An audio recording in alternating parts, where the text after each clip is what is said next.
Hello, this is Ross Tapsell from the ANU Malaysia Institute. Thanks to everyone for tuning in these quite extraordinary times. It's great that we can still go ahead. Since its euphoric victory in May 2018, Malaysia's Pakatan Harapan coalition government has been beset by internal divisions and declining support. As you can see in the opinion polls, we've seen a drastic decline from when they won the election in May 2018 down towards the end of 2018, with a support of expressing happy of around about 25% across all ethnic groups.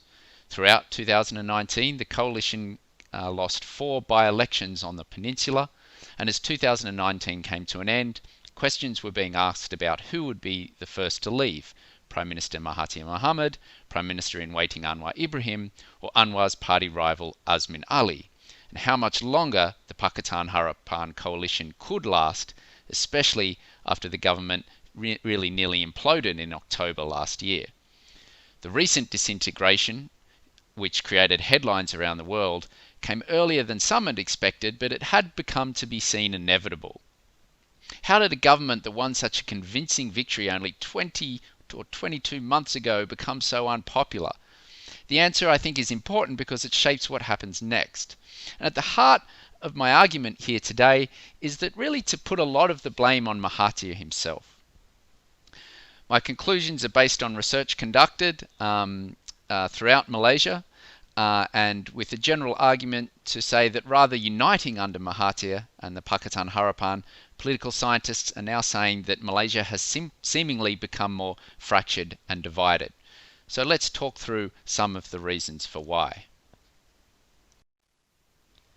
The first point is to talk about the so-called Malay vote decline, as you saw in the previous slide. Of course, in the general elections of 2018, the government only won about 22.3% of Malay votes. The narrative has attracted the ire of some areas of the Malay community, evidenced by the 50,000 strong prayer rally held at the National Mosque in Kuala Lumpur in late 2018, which called for Malay rights to be preserved and Islam to continue as the national religion. In September 2019, UMNO and the Islamic Party Islam se Malaysia, or PAS, signed a unity pact, the Muafakat Nasional, or the National Cooperation Charter. Now, over the years, UMNO and PAS have gone through various official and unofficial alliances. In fact, PAS was actually competed under the Barisan banner in the 1974 elections. But this latest marriage marks a more concerted focus on the rights and privileges of Malay Muslims, with the two parties claiming to have increasingly be under threat under the Pakatan Harapan government. In October, 4 public universities organised the controversial Malay Dignity Congress, and the Congress advanced ideas associated with Malay racial supremacy and featured speeches demanding the abolition of vernacular schools and the reservation of top government posts for Malays. Mahathir delivered a speech about non-Malay foreigners, lamenting how his ability to defend the Malays had been weakened by the Pakatan Harapan coalition, but denying hearing the lead organiser proclaim that Malaysia is for Malays. Bersatu MPs were involved in key organising roles. Azmin Ali stood shoulder to shoulder at the Congress with Mahathir and top Malay opposition figures in PAS and UMNO. Absent, of course, was Anwar Ibrahim, who claimed his invitation arrived too late. So Malay support became preeminent concern for Mahathir and many of his fellow Bersatu cadres. In late 2018, Mahathir reversed his government's decision to ratify the International Convention on the Elimination of All Forms of Racial Discrimination after weeks of protest organised by UMNO and PAS and fear-mongering about the loss of Bumiputra or Malay rights. Under Mahathir, Pakatan Harapan became primarily concerned with defending itself against the charge of being anti-Malay. Now, no one expected the 94-year-old Mahathir to become an outspoken advocate for racial harmony. But what I'm trying to highlight here is the ideological diversity of the Pakatan Harapan coalition and its supporters, as well as Mahathir's commitment to the narrative that had served him well in the past. The stage had been set for a grouping of parties around Malay rights. In November, Azmin Ali met with 22 UMNO lawmakers for so-called dinner at his house, along with members of PKR factions. while the assumption throughout most of this period was that Mahathir was favourable to a Malay unity government and in making sure Anwar would not be Prime Minister, Mahathir still refused to reconcile with UMNO leaders, in particular Najib and Zahid. So the wheels were beginning to be set in motion, but it still needed a leader and it needed wider support beyond the peninsular Malay heartlands. The often neglected Borneo states of Sabah and Sarawak are the key in determining the balance of power in Malaysia in recent times. Sabah's Shafi Apdal played the role of kingmaker following GE14, and his party, Warisan, joined the Pakatan Coalition to secure a parliamentary majority. As we shall hear later, the Sarawak Coalition, GPS, Gabungan Partai Sarawak, a coalition of 4 former BN component parties that sat on the opposition benches in federal parliament, were kingmakers in the formation of the new Muhyiddin government. I've got some photos here of some fieldwork I did in Malaysia, including also in Kuching in August and September. Now, although it might be obvious that GPS would join the BN, giving most of them a former BN politicians, their inclusion into a Malay unity government was not necessarily a fait accompli. Because unlike on the peninsula, the binary categories of Malay and non-Malay have always been more alien to the religiously, ethnically and linguistically diverse Sabah and Sarawak. But the Pakatan and GPS were regularly at odds with one another over the past year, so that the anti-federal stance became more overtly anti-Pakatan, in Sarawak in particular. Pakatan had promised Borneo greater autonomy in their manifesto, with pledges to restore the special status of Sabah and Sarawak and devolve powers on education and health. The Pakatan Harapan Coalition also voted to return 20% of oil royalties and 50% of state revenue to the two states. The inability of Pakatan Harapan to return more oil revenues to Sabah and Sarawak created perhaps the most local angst, given the substantial and tangible impact it would have had on state coffers.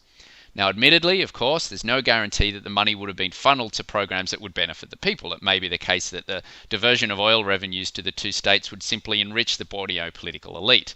However, Mahathir's excuse for breaking that promise, that oil royalties to Sabah and Sarawak would weaken Petronas as an international oil company, did not go down well amongst the local residents that I spoke to.